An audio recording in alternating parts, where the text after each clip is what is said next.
Download now. CC Learning app. Hi, welcome to CC Plus.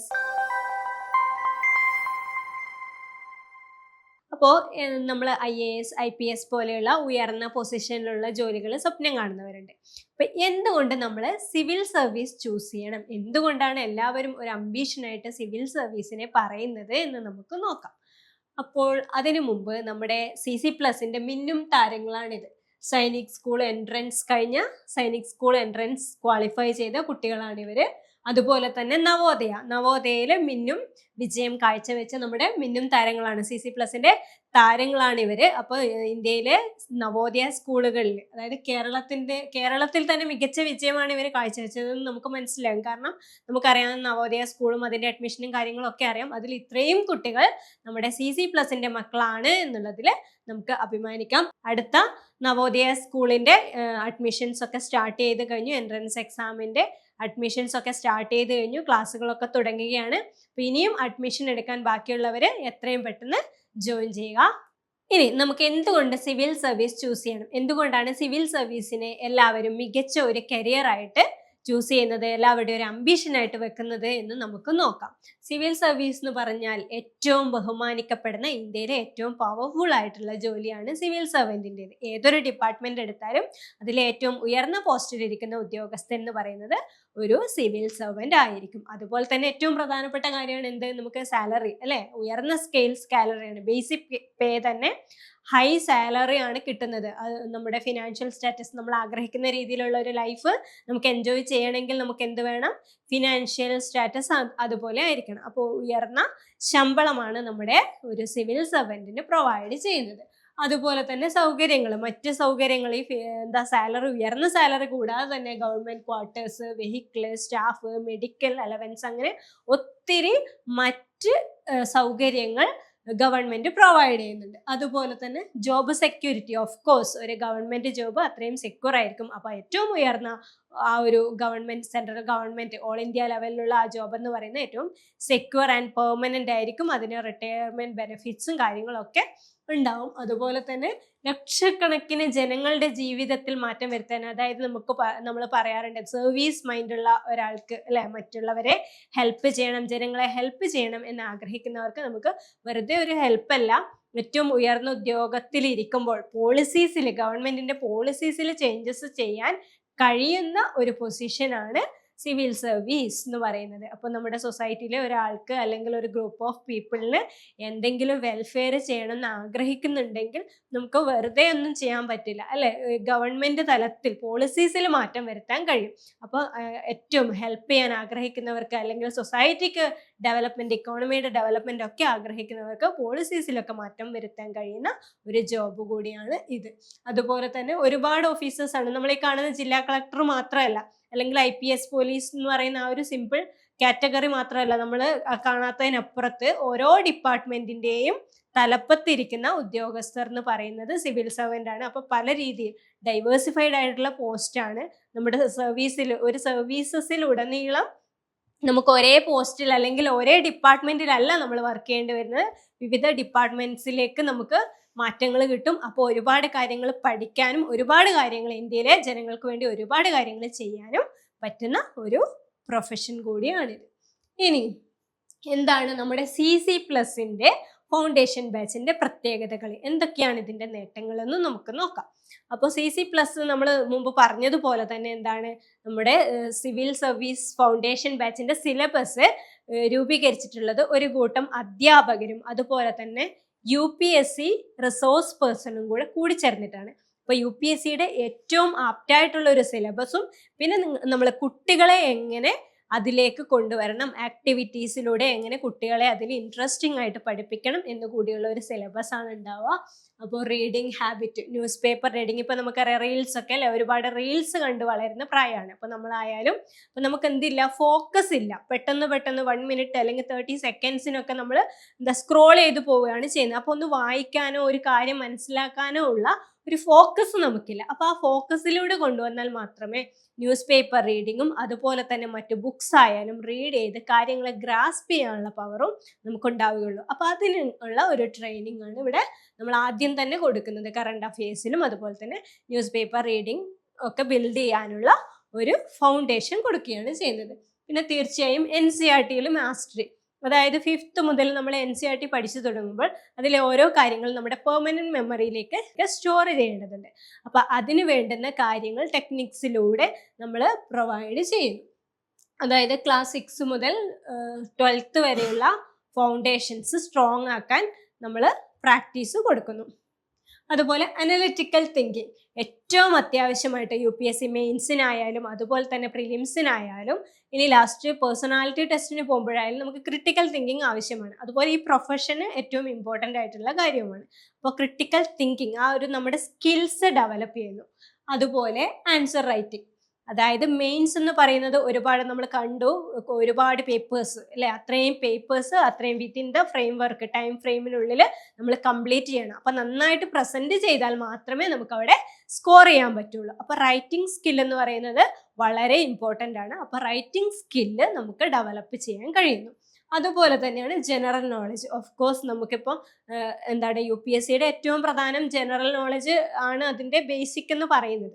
അപ്പോൾ current അഫയേഴ്സിനെ base ചെയ്തുകൊണ്ടുള്ള general knowledge ഓരോ സബ്ജക്റ്റിലും depth ഉണ്ടാക്കുന്നതിനോടൊപ്പം ആ ഒരു ജനറൽ നോളജ് ബിൽഡ് ചെയ്യാൻ, അത് അറ്റ് ലാസ്റ്റ് ആ സിവിൽ സർവീസിന് മാത്രമല്ല, നമുക്കിപ്പോൾ സ്കൂളിൽ പഠിക്കുന്ന കുട്ടികൾക്ക് ആ ജനറൽ നോളജ് ബിൽഡ് ചെയ്യാൻ നിങ്ങൾക്കിപ്പോൾ ക്വിസ് കോമ്പറ്റീഷനിലായാലും അതുപോലെ തന്നെ മറ്റ് സ്കോളർഷിപ്സ് എക്സാംസിനായാലും നിങ്ങൾക്ക് അത് ബിൽഡ് ചെയ്യാൻ വേണ്ടിയിട്ടുള്ള ഏറ്റവും ഹെൽപ്ഫുൾ ആയിട്ടുള്ള ആക്ടിവിറ്റീസിലൂടെയുള്ള ഒരു ടൂളാണ് ഇവിടെ ഉള്ളത്. അതുപോലെ തന്നെ ടൈം മാനേജ്മെന്റ്, അപ്പോൾ ഏറ്റവും ഇമ്പോർട്ടൻ്റ് ആണ്. ഒരുപാട് എഴുതാനൊക്കെ ഉണ്ടാകുമ്പോൾ മെയിൻസ് എന്ന് പറയുന്ന ആ ഒരു 2 hours അല്ലെങ്കിൽ 3 hours കംപ്ലീറ്റ് ചെയ്യേണ്ട പേപ്പേഴ്സാണ്. അല്ലെങ്കിൽ പ്രിലിംസ് എന്ന് പറയുന്നത് 2 hours നമ്മൾ കംപ്ലീറ്റ് ചെയ്തിരിക്കണം. അപ്പോൾ ആ ഒരു ടൈം മാനേജ്മെന്റ് കൃത്യമായാൽ മാത്രമേ നമുക്ക് അവിടെ സ്കോർ ചെയ്യാൻ പറ്റുള്ളൂ. അപ്പോൾ ടൈം മാനേജ്മെന്റ് സിവിൽ സർവീസിന് വേണ്ടി നമ്മൾ പഠിക്കുമ്പോൾ നമ്മൾ ഇപ്പോഴും ടൈം മാനേജ് ചെയ്യാൻ പഠിക്കുകയാണ്. നമ്മുടെ 5th 6th 10th എക്സാം ഒക്കെ എഴുതുമ്പോൾ 12th എക്സാം ഒക്കെ എഴുതുമ്പോൾ നമുക്കത് ഈസിയായി, അതായത് നമ്മളൊരു സിവിൽ സർവൻറ്റിൻ്റെ ലെവലിലാണ് നമ്മളത് പഠിക്കുന്നത്. അതായത് കുട്ടികൾക്ക് വേണ്ട രീതിയിൽ ഒരു സിവിൽ സർവൻറ്റിൻ്റെ ലെവലിൽ നമ്മളത് പഠിക്കുമ്പോൾ നമ്മുടെ സ്കൂൾ എക്സാംസ് കൂടി നമുക്ക് ഈസിയായി വരികയാണ്. അപ്പം നമുക്ക് ബാക്കി എല്ലാ കാര്യങ്ങളും എന്ത് ചെയ്യാം, ഈസിയായി തോന്നും. സ്കൂൾ പഠനം അത്രയും സിമ്പിൾ ആൻഡ് ഇൻട്രസ്റ്റിംഗ് ആയിട്ട് കൂടി ഫീൽ ചെയ്യാൻ തരത്തിലുള്ള കോഴ്സാണ് നമ്മുടെ. അതുപോലെ തന്നെ കോമ്പറ്റിറ്റീവ് മൈൻഡ് സെറ്റ് ഇപ്പോഴേ തന്നെ, അതായത് പെട്ടെന്ന് ഇപ്പം +2 ഒക്കെ കഴിഞ്ഞ് അടുത്തൊരു കോഴ്സ് എടുത്ത് പിന്നെ നമ്മൾ ഒരു എൻട്രൻസ് എക്സാം അല്ലെങ്കിൽ ആ രീതിയിലേക്ക് ഒരു കോമ്പറ്റിറ്റീവ് എക്സാമിലേക്ക് ചിന്തിക്കുന്നതിന് പകരം ഇപ്പോഴേ ഒരു 5ാം ക്ലാസ്സിലുള്ള കുട്ടി തന്നെ അതിൽ ചിന്തിച്ച് അതിൻ്റെ രീതിയിൽ, ഇപ്പം നമ്മുടെ ന്യൂറോൺസ് ഒക്കെ വർക്ക് ചെയ്യുന്നത് നമുക്കറിയാം. നമ്മൾ എങ്ങനെയാണോ പ്രോസസ്സ് ചെയ്യുന്നത് അതുപോലെയാണ് അത് വർക്ക് ചെയ്യുക. അപ്പം നമ്മൾ ഇപ്പോഴേ ഒരു കോമ്പറ്റേറ്റീവ് മൈൻഡ് നമ്മൾ ബിൽഡ് ചെയ്യുകയാണെങ്കിൽ ആ രീതിയിൽ നമ്മൾ ഗ്രാജുവലായിട്ട് അതിനെ പ്രോസസ്സ് ചെയ്ത് ആ ഒരു ഏജിൽ എത്തുമ്പോഴത്തേക്കും നമ്മൾ അതിന് ആപ്റ്റ് ആവും. അപ്പോൾ ആ രീതിയിലുള്ള ഒരു മികച്ച സിലബസ് ആൻഡ് ക്ലാസ് പാറ്റേൺ ആണ് നമ്മളിവിടെ തയ്യാറാക്കിയിട്ടുള്ളത്. ഇനി വെക്കേഷൻ ബാച്ചിൻ്റെ സ്പെഷ്യൽ ഫീച്ചേഴ്സ് എന്ന് പറയുന്നത്, അതായത് വെക്കേഷനൊക്കെ നമ്മൾ എൻജോയ് ചെയ്യേണ്ട കാലഘട്ടമല്ലേ. അപ്പോൾ ആ ഒരു സമയത്ത് നമുക്കിതൊരു ടൈം എങ്ങനെ മാനേജ് ചെയ്യും എന്നൊക്കെയുള്ളൊരു കൺഫ്യൂഷൻസ് ഉണ്ടാവും. അപ്പോൾ വെക്കേഷൻ ഫ്രണ്ട്ലി ആയിട്ടുള്ള നിങ്ങൾക്ക് ഈസിലി ആക്സസിബിൾ ആയിട്ടുള്ള ഒരു ഷെഡ്യൂൾ ആയിരിക്കും. അതുപോലെ തന്നെ ഫാക്കൽറ്റി നമ്മൾ ഓൾറെഡി പറഞ്ഞു, എക്സ്പേർട്ട് ട്രെയിനേഴ്സ് ആയിരിക്കും ഉണ്ടാവുക. പിന്നെ നിങ്ങളുടെ ഏജിനനുസരിച്ച്, അതായത് നിങ്ങളുടെ സ്കൂളിലെ ക്ലാസ്സിനനുസരിച്ചുള്ള സിലബസ് ആണ് ഉണ്ടാവുക. പിന്നെ ഇൻട്രാക്റ്റീവ് ലേണിംഗ്, ക്യൂസസ് ഉണ്ടാവും, ഡിബേറ്റ്സ് ഉണ്ടാവും, ഗ്രൂപ്പ് ഡിസ്കഷൻസ് ഉണ്ടാവും. അതുപോലെ തന്നെ സ്റ്റഡി മെറ്റീരിയൽസ് എന്ന് പറയുന്നത് സിമ്പിളായിട്ടുള്ള നോട്ട്സും അതുപോലെ തന്നെ വർക്ക്ഷീറ്റും കാര്യങ്ങളൊക്കെ ഉണ്ടാവും. പിന്നെ കോമ്പറ്റീഷൻസ്, നമ്മൾ എസ്സേ റൈറ്റിംഗ് കോമ്പറ്റീഷൻ, അതുപോലെ GK ക്യൂസ് തുടങ്ങി ഒരുപാട് കോമ്പറ്റീഷൻസ്, അതായത് നമ്മൾ ആ ഒരു കോമ്പറ്റീറ്റീവ് മൈൻഡ് ഡെവലപ്പ് ചെയ്യാൻ പാകത്തിലുള്ള ആക്ടിവിറ്റീസും കൂടെ ഇൻക്ലൂഡഡ് ആണ്.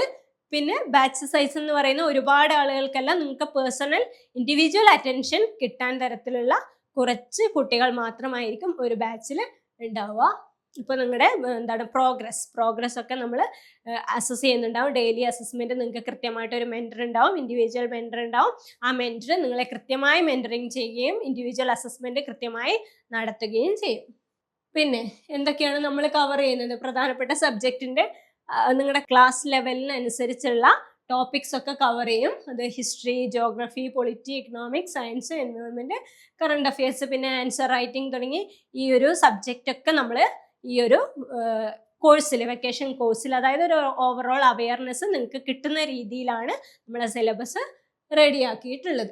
അപ്പോൾ best time to start foundation അല്ലേ, 5ാം ക്ലാസ്സിൽ നിന്ന് തന്നെ നമ്മൾ തുടങ്ങണം. അതായത് 5 to 8 ക്ലാസ്സുകളിൽ നമ്മൾ എന്ത് ചെയ്യും, അതൊരു ഫൗണ്ടേഷൻ സ്റ്റേജ് ആണ് അല്ലേ. നമ്മുടെ ഫൗണ്ടേഷൻ സ്ട്രോങ് ആയാൽ മാത്രമേ നമ്മുടെ ബിൽഡിംഗ് അത്രയും കാലത്തേക്ക് അത്രയും ഭംഗിയായി നിലനിൽക്കുകയുള്ളൂ. അപ്പൊ നമ്മുടെ ബേസിക് കോൺസെപ്റ്റ്സ് ഒക്കെ നമ്മൾ തറോ ആക്കുന്നു. അതുപോലെ തന്നെ റീഡിങ് ഹാബിറ്റ്സ് ഡെവലപ്പ് ചെയ്യുന്നു. അതുപോലെ തന്നെ NCERT-യിൽ ഒരു ഫെമിലിയാരിറ്റി ഉണ്ടാക്കുന്നു. ഇപ്പൊ നമ്മളൊക്കെ സ്കൂളിൽ പഠിച്ചത് എക്സാമിന് വേണ്ടി മാത്രം പഠിക്കും, എക്സാം കഴിഞ്ഞാൽ അത് മറന്നു പോകും. ഇപ്പൊ 6ാം ക്ലാസ്സിൽ എത്തുമ്പോഴത്തേക്കും 5ാം ക്ലാസ്സിൽ പഠിച്ചത് ഓർമ്മയുണ്ടാവില്ല. ഇപ്പൊ ക്ലാസ് എടുക്കുമ്പോൾ മനസ്സിലാവുന്നതാണ്. ഇപ്പൊ ലാസ്റ്റ് ഇയറിൽ നിങ്ങൾക്ക് ഇപ്പൊ മാത്സിലൊക്കെ ഉണ്ടാവും അല്ലെ, ലാസ്റ്റ് ഇയറിൽ ഇത് പഠിച്ചതാണ് അതിന്റെ ബാക്കിയായിട്ടാണ് പഠിക്കുന്നതെന്ന് പറയുമ്പോൾ കഴിഞ്ഞ വർഷത്തെ ആ കാര്യം ചോദിക്കുമ്പോൾ നമുക്ക് ഓർമ്മ ഉണ്ടാകണമെന്നില്ല. അപ്പൊ അതവിടെ മറന്നു വെച്ചിട്ട് വരുന്നതിന് പകരം നമ്മൾ എന്ത് ചെയ്യും, അത് നമ്മുടെ കൂടെ കൊണ്ടുപോകും. അപ്പൊ 12th വരെ നമ്മളത് തറോ ആക്കാൻ വേണ്ടിയിട്ട് എന്താണ്, NCERT-യിലെ കോൺസെപ്റ്റ്സ് ഒക്കെ ക്ലിയർ ആയിട്ട് ആ കോൺസെപ്റ്റ്സ് ബിൽഡ് ചെയ്യേണ്ട സമയമാണ് ഇത് 5th to 8th കാലഘട്ടം. അത് കഴിഞ്ഞാൽ പിന്നെ ക്ലാസ് 9th to 12th, അതാണ് ഒരു ഇന്റർമീഡിയറ്റ് സ്റ്റേജ്. അതായത് നമ്മൾ ഓൾറെഡി ബേസിക് ഒക്കെ ഉണ്ടാക്കി വെച്ചു, പിന്നെ സബ്ജക്റ്റ് ഡെപ്തിലേക്ക് പോവുകയാണ്. ഇപ്പൊ നമ്മുടെ ഓപ്ഷണൽ സെലക്ഷൻ ആ ഒരു 12th ഒക്കെ എത്തുമ്പോഴേക്കും നമുക്കൊരു ഇൻട്രസ്റ്റിംഗ് ആയിട്ടുള്ള സബ്ജക്റ്റ് വരും. അപ്പൊ നമുക്ക് അവിടെ ഡിസൈഡ് ചെയ്യാൻ പറ്റും എനിക്ക് ഇഷ്ടപ്പെട്ട സബ്ജക്റ്റ് ഏതാണ്, നമ്മൾ ഡിഗ്രിയിൽ ഏത് ലെവലിലേക്കാണ് പോകുന്നത്, ഏത് സബ്ജക്റ്റാണ് എനിക്ക് ഇഷ്ടമുള്ളത്, അപ്പൊ ഏതിലാണ് ഞാൻ കോൺസെൻട്രേറ്റ് ചെയ്യേണ്ടതെന്നൊക്കെയുള്ള കാര്യങ്ങൾ നമുക്കൊരു 12th ഒക്കെ എത്തുമ്പോഴത്തേക്കും ക്ലിയർ ആവും. അപ്പൊ നമുക്ക് അവിടെ ഓപ്ഷണൽ സെലക്ഷൻ ഒക്കെ നടത്താൻ പറ്റും.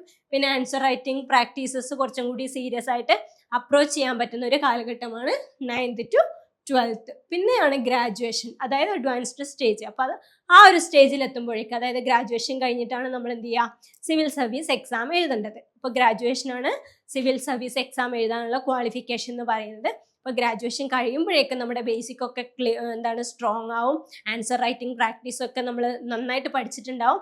അപ്പൊ എല്ലാ കാര്യങ്ങളിലുമുള്ള ഫൗണ്ടേഷൻ സ്ട്രോങ് ആയിട്ടുണ്ടാവും. അപ്പം നമുക്ക് അഡ്വാൻസ്ഡ് ആയിട്ടുള്ള സ്റ്റഡീസ്, അപ്പോൾ വരുന്ന മാറ്റങ്ങൾ, അതുപോലെ തന്നെ കറണ്ട് അഫയേഴ്സ് ഒക്കെ കൂടി ഇൻക്ലൂഡ് ചെയ്താൽ പെട്ടെന്ന് നമ്മൾ ഡിഗ്രി ക്വാളിഫൈ ചെയ്ത് ഇറങ്ങുമ്പോഴത്തേക്കും തന്നെ നമുക്ക് എന്ത് ചെയ്യാൻ പറ്റും, പ്രിലിംസ് അറ്റൻഡ് ചെയ്യാനും അതുവഴി ക്വാളിഫൈ ആയിട്ട് നെക്സ്റ്റ് സ്റ്റേജിലേക്ക് പോയി എത്രയും പെട്ടെന്ന് തന്നെ നമുക്ക് എന്ത് ചെയ്യാൻ പറ്റും, നമ്മുടെ സക്സസ്സിലെത്താനും പറ്റും. അപ്പൊ സക്സസ് സ്റ്റോറീസ് ഒക്കെ നമ്മളോട് പറയുന്നത് നേരത്തെ പ്രിപ്പയർ ചെയ്തവർ അത്രയും പെട്ടെന്ന് എന്ത് ചെയ്തിരിക്കുന്നു, കരിയർ അച്ചീവ് ചെയ്തിരിക്കുന്നു എന്നുള്ളതാണ്. അതായത് എത്രയും നേരത്തെ നമ്മൾ പ്രിപ്പയർ ചെയ്യുന്നോ അത്രയും നേരത്തെ നമുക്ക് അത് അച്ചീവ് ചെയ്യാനുള്ള സാധ്യതകൾ കൂടുതലാണ്. പിന്നെ NCERT ഫൗണ്ടേഷൻ നമ്മൾ എപ്പോഴും പറയുന്നതാണ്, NCERT എന്നുള്ള വേർഡ് അല്ലെ. സിവിൽ സർവീസ് ഫൗണ്ടേഷൻ ഏതൊരു എക്സാമിനായാലും NCERT ഫൗണ്ടേഷൻ ക്ലിയർ ആയി കഴിഞ്ഞാൽ പിന്നെ നമുക്കൊന്നും പഠിക്കാനില്ല, ബാക്കി അഡ്വാൻസ്ഡ് ആയിട്ടുള്ള സ്റ്റഡീസ് പുറകെ വന്നോളൂ. അപ്പൊ NCERT ഫൗണ്ടേഷൻ തന്നെയാണ് ഇമ്പോർട്ടൻ്റ്. അത് നമുക്ക് ഓൾറെഡി ക്ലിയർ ആയി കഴിഞ്ഞു. പിന്നെ കൺസിസ്റ്റന്റ് എഫേർട്ട് ബിൻസ് എന്നാണ് അല്ലെ. പെട്ടെന്ന് ഒരു കൺസിസ്റ്റൻസി ഇരുന്ന് പഠിക്കാനുള്ള ഒരു കോമ്പറ്റേറ്റീവ് എക്സാമിന് ഇരുന്ന് പഠിക്കാനുള്ള ഒരു മൈൻഡൊന്നും നമുക്കപ്പോൾ ഉണ്ടാകണമെന്നില്ല. അപ്പൊ നമ്മളിത് 5ാം ക്ലാസ്സിലെ കുഞ്ഞു കുട്ടിയായിരിക്കുമ്പോഴേ തന്നെ നമ്മൾ ആ ഒരു ക്യാരക്ടർ അല്ലെങ്കിൽ ആ ഒരു ബിഹേവിയർ അല്ലെങ്കിൽ ഹാബിറ്റ് നമ്മൾ ബിൽഡ് ചെയ്ത് കഴിഞ്ഞാൽ നമുക്കത് ഈസി ആയിരിക്കും. പിന്നെ പെട്ടെന്ന് ഇരുന്ന് പഠിക്കുന്ന ഒരു മടുപ്പോ അല്ലെങ്കിൽ ആ പഠിക്കേണ്ട രീതികൾ മാറ്റേണ്ട ഒരു അവസ്ഥ ഒന്നും ഉണ്ടാവില്ല. ക്ലിയർ ആയിട്ട് അത് പഠിക്കാനും എത്രയും പെട്ടെന്ന് നമുക്ക് ആ ഒരു പ്രോസസ്സ് എളുപ്പമാക്കാനും എത്രയും പെട്ടെന്ന് നമുക്കത് അച്ചീവ് ചെയ്യാനും പറ്റും. അപ്പോൾ അത് അച്ചീവ് ചെയ്യണമെങ്കിൽ നമ്മൾ എന്ത് ചെയ്യണം, നേരത്തെ തന്നെ പഠിച്ചു തുടങ്ങണം. അപ്പൊ അതിനുള്ള നമ്മുടെ CC+ന്റെ സന്നാഹങ്ങൾ ഇവിടെ റെഡി ആയി കഴിഞ്ഞു അല്ലെ. നവോദയ അതുപോലെ തന്നെ സൈനിക് സ്കൂൾ വിജയങ്ങൾ നിങ്ങൾ കണ്ടതാണ്. അപ്പൊ അതുപോലെ തന്നെ ആണ് നമ്മുടെ സിവിൽ സർവീസ് ഫൗണ്ടേഷൻ കോഴ്സും ഇവിടെ റെഡി ആയിരിക്കുന്നത്. അത്രയും മികച്ച അധ്യാപകർ, അത്രയും മികച്ചൊരു സിലബസ്. അപ്പൊ നിങ്ങൾ ഒട്ടും ചിന്തിക്കാനില്ല, ആശങ്കപ്പെടാനില്ല. നിങ്ങൾക്ക് അത്രയും ഫ്ലെക്സിബിൾ ആയിട്ടുള്ള ഷെഡ്യൂളും അത്രയും ഫ്ലെക്സിബിൾ ആയിട്ട് ഇൻട്രസ്റ്റിംഗ് ആയിട്ടുള്ള ആക്ടിവിറ്റീസിലൂടെയുള്ള പഠനവും ഒക്കെ ഇവിടെ റെഡി ആയി കഴിഞ്ഞു. അപ്പൊ എത്രയും പെട്ടെന്ന് CC+ന്റെ സിവിൽ സർവീസ് ഫൗണ്ടേഷൻ കോഴ്സിലേക്ക് ജോയിൻ ചെയ്യുക. അപ്പോൾ താല്പര്യമുള്ളവർ ഈ നമ്പറിൽ കോൺടാക്ട് ചെയ്താൽ മതി. അപ്പോൾ സിവിൽ സർവീസ് ഫൗണ്ടേഷൻ അതായത് നേരത്തെ പ്രിപ്പയർ ചെയ്യേണ്ട ആവശ്യകത നിങ്ങൾക്ക് മനസ്സിലായി കഴിഞ്ഞു. അപ്പോൾ CC+ന്റെ സിവിൽ സർവീസ് ഫൗണ്ടേഷൻ കോഴ്സിന്റെ സന്നാഹങ്ങൾ ഇവിടെ റെഡി ആയി കഴിഞ്ഞു. നവോദയയുടെയും സൈനിക് സ്കൂളിന്റെയും ഒക്കെ മിന്നും വിജയം നിങ്ങൾ കണ്ടതാണ്. അപ്പൊ അതുപോലെ തന്നെ ഏറ്റവും നല്ലൊരു സിലബസ്, ഏറ്റവും മികച്ച അധ്യാപകരുമായി നമ്മൾ ഇവിടെ റെഡി ആയി കഴിഞ്ഞു. അപ്പൊ എത്രയും പെട്ടെന്ന് CC+ന്റെ സിവിൽ സർവീസ് ഫൗണ്ടേഷൻ കോഴ്സിലേക്ക് അഡ്മിഷൻ എടുത്തോളൂ. താല്പര്യമുള്ളവർ ഈ നമ്പറിൽ കോൺടാക്ട് ചെയ്താൽ മതി. താങ്ക്